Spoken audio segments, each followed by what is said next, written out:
Hindi nga, ulit-ulit. Mark, alam mo, naging crush ang Chudi, second year tayo. Ano? Second year tayo. Di ba yung magloka na dalawa dito?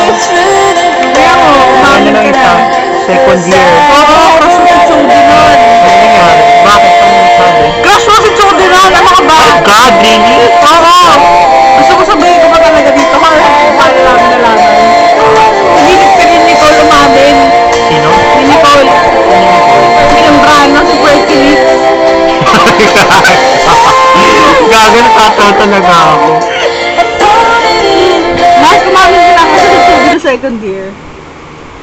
Ko talaga, Mark, crush mo si Chudi. Huwag ka tayo maglokohan dito. swear?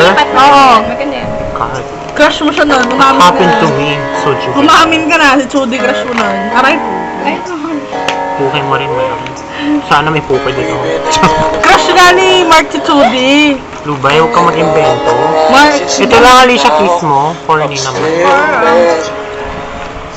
Hindi ko kaya masyado feel nung try sleeping with a broken heart. Wag ko talaga lupa.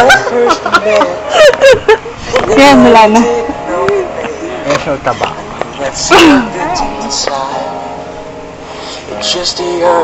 Ay, naalala ko na yung sunod pang crush. Si Miguel Gonzalez.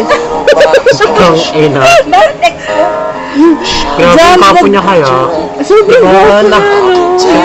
nakalaglag ng panty. Sino? Si Miguel Gonzalez. Alam mo yung sarcasm dyan?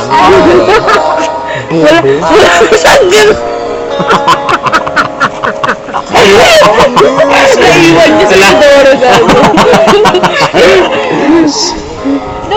Alam mo kung sino pa isang mong crush nun? Si Chico. Oh shit, oh my god, so hot.